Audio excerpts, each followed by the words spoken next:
Verilişin baş sponsoru Kalsi D3 Nikamed. İdman həkimi, fizioterapevt Fərid Səlimovun sponsorluğu ilə Ay Həkim verilişinə baxırsınız.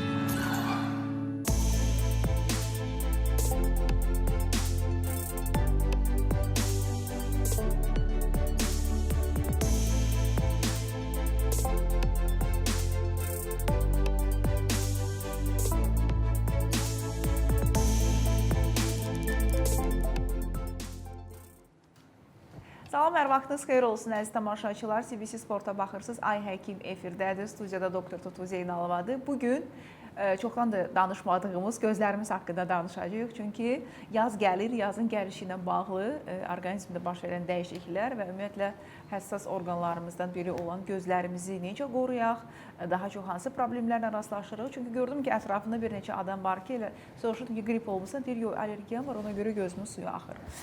Və bu və digər göz xəstəlikləri mövzusunda qonağımız cərrah oftalmoloq, Amerika və Avropa Oftalmologiya Cəmiyyətinin üzvü doktor Aygün Rəhimzadə studiyamızdadır. Xoş gəlmisiniz. Çox şadam sizi görməyimə, doktor. Mən təşəkkür edirəm dəvətiniz üçün. Xoşdur yenə görüşmək. Doktor, bu gözümüz, yəni həssas da hamımız bilirik, özümüz də gözlərimizə qarşı həssasıq. Yazda rast gəldiyimiz, yəni mövsümi göz xəstəlikləri hansılardır və onunla necə mübarizə aparaq? Ümumiyyətlə, yaz fəslində orqanizm qışdan çıxdığı üçün bilirik ki, immuniteti zəifləyir, daha həssaslaşır, soyuğa davamlılığı, günəşə davamlılığı daha azalır. Xüsusən mövsümi xarakter daşıyan allergik konjunktivitdən əziyyət çəkən pasiyentlər bu dövrdə daha çox başlayır şikayətlənməyə. Allergik konjunktivit deyəndə nəyi nəzərdə tuturuq? Hər il günəş dövrünün başlaması ilə paralel olaraq gözlərdə aşırı sulanma. Doktor, mən necə bilə bilərəm ki, məndə allergiya var, yoxsa bu həqiqi iltihabdırmı, gözümə infeksiya qapıbmı, bəlkə uçuq xəstəliyidir, bilirsiniz, gözümüzdə də herpes olur, uçuq olur və s. Bunları diferensiasiya eləmək bəzən pasiyentlərə çox çətin olur. Bizim də pasiyentlər bəzən həkimə getməyi gecikdirir deyə biz gecikmiş mərhələdə üzləşirik artıq bu proseslərlə. İlkin əlaməti allergiyanın aşırı sulanmadır. İşığa həssaslıq, sulanma və qaşınma. Əgər gözləriniz şiddətli qaşınırsa, sulanmağa başlayıbsa aşırı və qapaqlarda ödem, şişkinlik yaranıbsa, bu allergik konjunktivitin əlamətidir. Allergik konjunktivit hər kəsdə olmur, amma açıq dərili, gözlərin rəngi açıq olan, sarışın insanlarda daha çox allergiya olur. Amma bu demək deyil ki, tünd dərili insanlarda allergiya olmayacaq və bəzən buna bahar xəstəliyi, mövsümi xəstəlik deyirlər. Çünki hər il təkrar bu təkrarlanır. Pasiyentlər düşünürlər ki, bir dəfə müalicə aldılar, bitdi məsələ. Axı, məndə bu keçən il olmuşdu, müalicə almışdım, niyə təkrar qayıtdı? Deyirlər ki, hər il elə müalicə alıram, amma hər il yaz gəldi, mənim başlayır da bu gözüm axmağa, sulanma, aşırı başlayır. Və onu demək istəyirəm ki, allergiyanın əlamətlərindən danışdıq və fəsadları ola bilir. Ona görə bu əlamətlər sizdə varsa, vaxtında həkimə müraciət edin. Fəsad nə ola bilər? Allergik konjunktivitlər bilirsiniz gözümüzdə aşırı qaşınma ilə dedik başlayır və bəzən diqqət etməsək mexanik təsirlə qaşıya-qaşıya gözümüzü şiddətli ovuşdura-ovuşdura buynuz qılşağımızın, gözümüzün bayır zarının əyriliyini dəyişə bilirik. Bu uşaq yaşlarında baş verərsə uşaqlarda astigmatizm dediyimiz görmənin pozulması, ikili görmə, dağınıq görmə, baş ağrısı, hətta bunun nəticəsi olaraq tez yorulma, dərslərində geri qalmaya kimi gətirib çıxara bilir. Çünki aşırı sulanan gözlər görmə keyfiyyətinə də ciddi təsir göstərir. Gecikmiş mərhələlərdə hətta keratokonus xəstəliyi yarada bilir. Bütün dünya indi göz ovuşdurmanın, mexanik təsirin gözlərimizə nə qədər zərərli olduğundan danışır. Hətta son çalışmalarda yuxu pozasının belə gözümüzə təsirini aşkarlamışdır. Məsələn, üzü balışa doğru yatan pasiyentlərdə keratokonusun yaz gəlmə tezliyi daha çoxdur. Nəinki üzü yuxarı və yaxud yan tərəfdə yatanlarda və yaxud tam tərsi daim bir tərəf üstə yatanlarda pressing, yəni təsir olur deyə o gözdə astigmatizmin və yaxud gələcəkdə keratokonus xəstəliyinin olma ehtimalı daha çoxdur. Ona görə gözümdəki sadə sulanmadır deyib boş buraxmaq olmaz. Yəni artıq allergiya başlayıbsa, gözümüzdə qaşınma, sulanma, qızartı, qapaqlarda şişkinlik varsa, mütləq allergiya allergiya əleyhinə müalicəyə başlamaq lazımdır. Gecikmiş fəsadlarda nə ola bilər dedik? Astigmatizm ola bilər, keratokonus xəstəliyi yarana bilər, buynuz qırşamızda damarlanma yarana bilər. Amma bir də var ki, əlimizdə ovuşdurduğumuz zaman əllərimiz çirkli ola bilər və əlavə infeksiya da Çox yayıla doğru bilər. vurğuladınız. Yəni allergik konjunktivitlərdə bəzən biz pasientlərə antibiotiklər də yazırıq, gecikmiş mərhələdə steroid yazırıq. Deyir doktor, bunun içinə oxudum, axı bu antibiotikdir. Çünki ikincili infeksiya qoşulur. İkincili infeksiya, yəni mexanik təsirdən göz üzərində mikrocızıqlar yaranır. Məsəl üçün korneamızın bayır epitel səthi 50 mikron civarında qalınlıqdadır. Mikronu düşünsəniz millimetrin mində biridir. Belə bir incə toxunmanı xırda tozcuqlarla cızmaq çox asandır. Bəsit bir qaşıma hərəkəti, bilirik ki, havada çoxlu tozcuqlar var, mikrotravmalar yaradır. Bu mikrotravmalardan havada, kiprik diblərimizdə, gözlərimizdə olan bakteriyalar asanlıqla gözümüzün konjunktival qırşasına, buynuz qırşasının bayır zarına keçə bilir və iltihab törədilir. Əslində bu zaman artıq çirklənmə, aşırı yapışqan sarı ifrazat da başlayır. Bu artıq allergiyanın fəsadı, ikincili infeksiyanın qoşulması və bakterial konjunktivit deməkdir. Bu etapda artıq yalnız allergiya əleyhinə deyil, həm də iltihab əleyhinə dərmanlar da istifadə olunur. Bu dərmanları bəzən əhali gedir, aptekdən öz başına alır, istifadə edir. Bu nə dərəcədə doğrudur və indi bildiyim qədərə bir problem yoxdur. Hər kəs gedib göz damcısı ver deyib ala bilər aptekdən. Sizcə bu necə tənzimlənməlidir bu məsələ ki, öncə həkim görsün, o təyinat versin, sonra getsinlər aptekə? Çox gözəl mövzuya toxundunuz. Çünki bizdə buna bir nəzarət yoxdur. Həkim resepti olmadan belə çox ciddi qlaukoma dərmanları, steroidlər, hormonal damcılar asanlıqla apteklərdə tapıla bilir və bu damcılar çox ciddi fəsadlar verə bilir. Doğru istifadə olunmadıqda və yaxud doğru dozalanma olunmadıqda və yaxud doğrusu seçilmədikdə. Çünki bu damcıların steroid dediyimiz hormonal damcılar da tərkiblərinə görə çox fərqlidir. Deksametazon çox yayğındır. Məsələn, gözünə hətta yad cisim düşən bir pasient də deyir, doktor, travma almışdım, iş yerində gözümə bir şey düşdü, qızarmışdı. Aptekə getdim, deksametazon verdilər. Tam tərsinə, yəni ilk əks göstəriş dərman bu halda hormonal damcılardır. Çünki gözünüzdə travma varsa, açıq yara qapısıdır və steroidlər, yəni hormonal damcılar yerli immuniteti aşağı salır. İmmunitet düşdüyü üçün zaten açıq yara var, asanlıqla mikrob keçə bilir, irinləmə ola bilir, hətta buynuz qırşanın itirilməsinə belə gətirib çıxara bilər. Ona görə bu hormonal damcıları yara, yəni epitalizasiyanı ləngitməsi səbəbindən baxmadan, bir həkim mikroskop altında gözə baxmadan, həqiqətən açıq yara yoxdur, əmin olmadan istifadə etmək olmaz.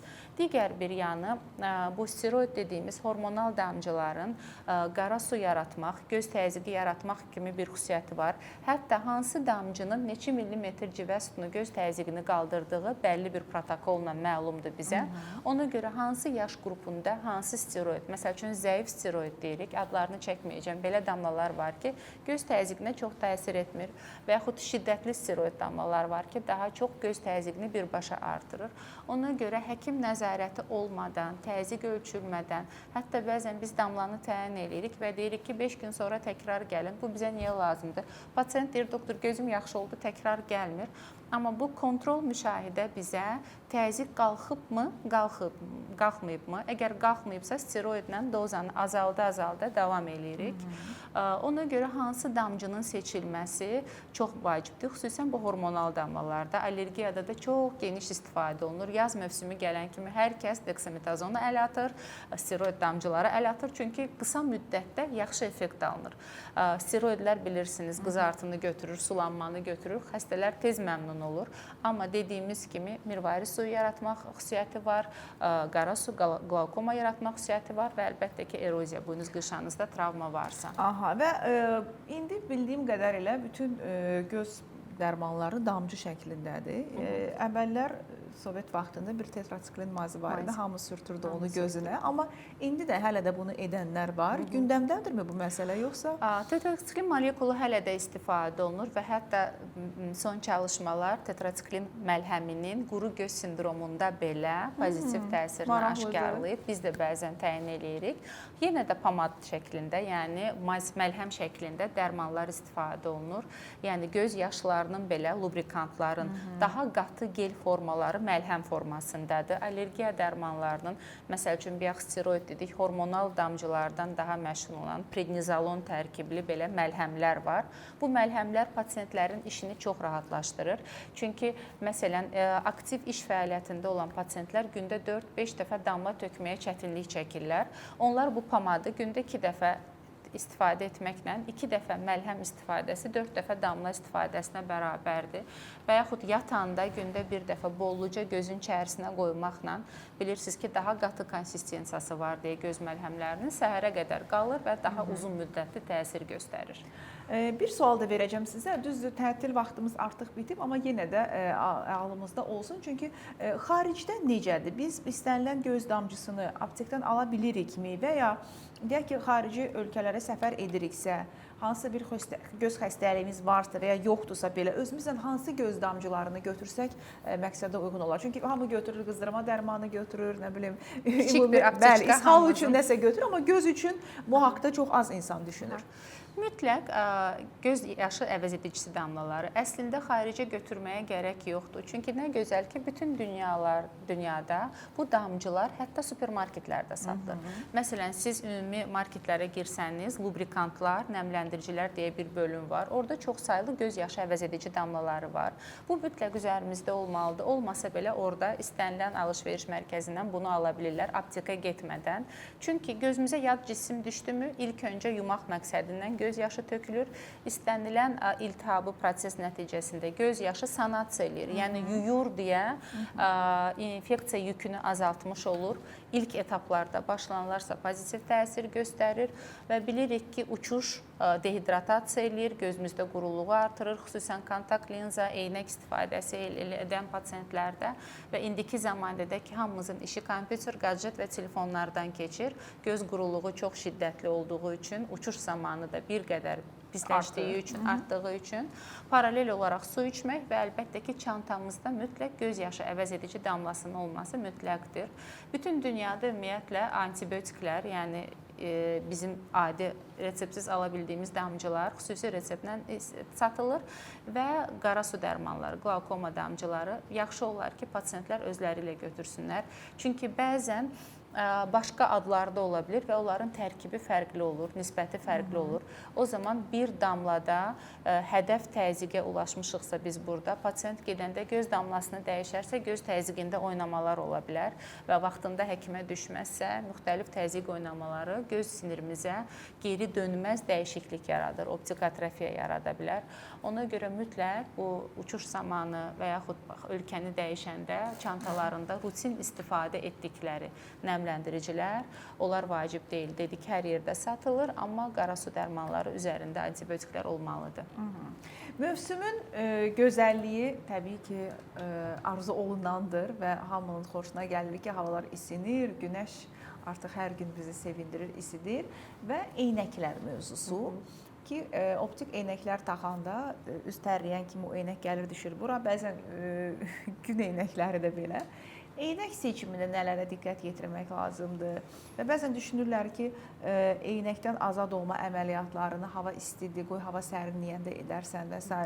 Bax, istəyirəm bu mövzuda toxunasınız ki, eynək seçimi necə olmalıdır?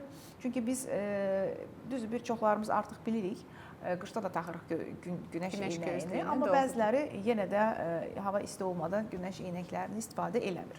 Mütləqdirmi, nə üçün mütləqdir və seçim necə olmalıdır? Ümumiyyətlə, bu yaz aylarında gözləri qorumağın üsullarından biri də eynək istifadəsidir. Yəni, allergiyadan necə qoruna bilərik? İlk öncə qoruyucu eynəklə. Yəni, allergiyanı yaradan səbəblərdən biri də günəşdir yaz mövsümündə. Günəşin aktiv olduğu zamanlarda allergiya başlayır və günəş gözlüklərinin istifadəsi bu periodda mütləqdir. Bəzən valideynlər, xüsusən pediatrik pasientlərimizdə deyirlər ki, doktor, uşağa günəş gözlüyü taxmırıq, nə edək? Baş örtüyü ilə istifadə edə bilərlər. Kepka qoysalar, yəni günəşin birbaşa gözə təmasını önləmiş olacaqlar. Amma yetişkin insanlarda UVA 400 tam 100% qorumalı günəş eynəyinin istifadəsi allergiyanı önləyir. Digər bir vasitə göz ətrafı və kiprik diblərinin gigiyenasıdır. Bilirik ki, bütün polenlər, allergenlər, tozcuqlar gözümüzün müdafiə sistemi, qaş və kipriklərdir. İlk öncə orada oturur. Ona görə hər dəfə evə gələndən sonra göz ətrafı dərinin təmizlənməsi, gigiyenası allergiyanın ehtimalını biraz da azaltmış olur. Hətta indi arsenalımızda çox geniş şampunlar var, xüsusi qapaq üçün, yəni hətta gözə uyğun adlarda, yaşıl çay ağacından, bitkisel, rahatladıcı, sakitləşdirici, yəni göz ətrafının təmiz saxlanması, kiprik diblərinin mütəmadi yuyulması və dediyiniz kimi qoruyucu eynəklərin istifadəsi. Lakin artıq optik eynəkdən istifadə edən pasiyentlər əgər allergiyadan əziyyət çəkirlərsə, bu eynəklərini xameleon, fotoxrom eləsələr daha yaxşı olar. Çünki bilirik ki, xameleon eynəklər UVA 400 eynəyini əvəzləməsə də, 100% qoruma olmasa da, ultrabənövşəyə şüalanmanın 50%-ni udur. Ona görə sanki bir güllə ilə 2 quş vurmuş oluruq. Həm zəifliyi kompensə etmiş olurlar, həm də allergiyanın günəş faktorunu qismən önləmiş olurlar.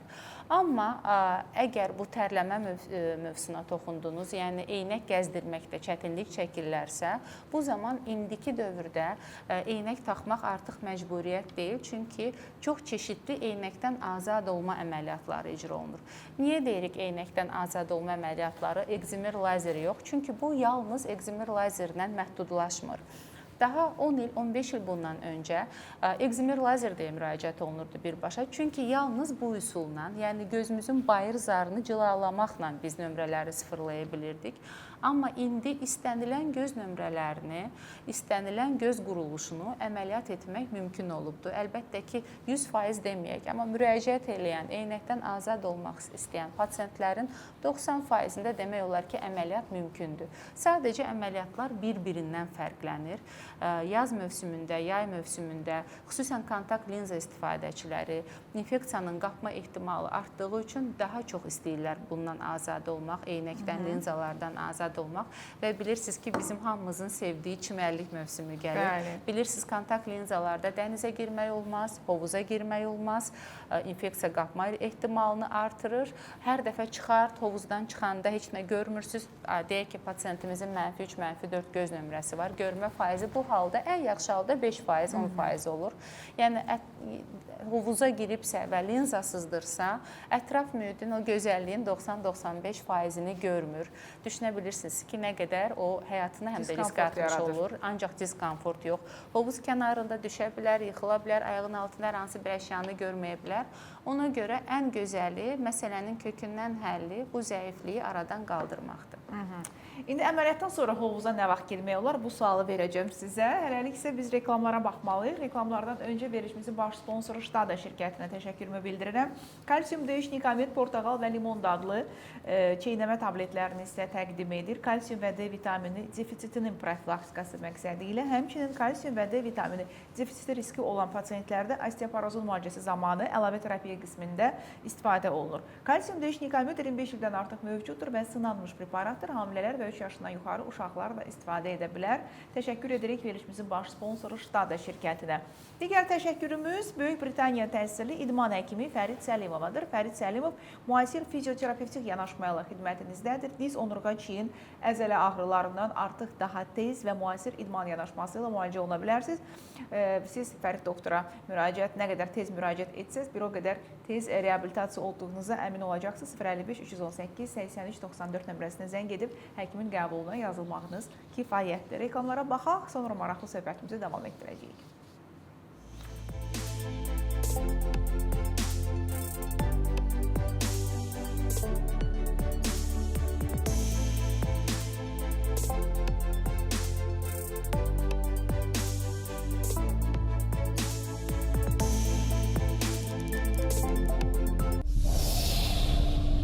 Verilişin baş sponsoru Kalsi D3 Nikamet.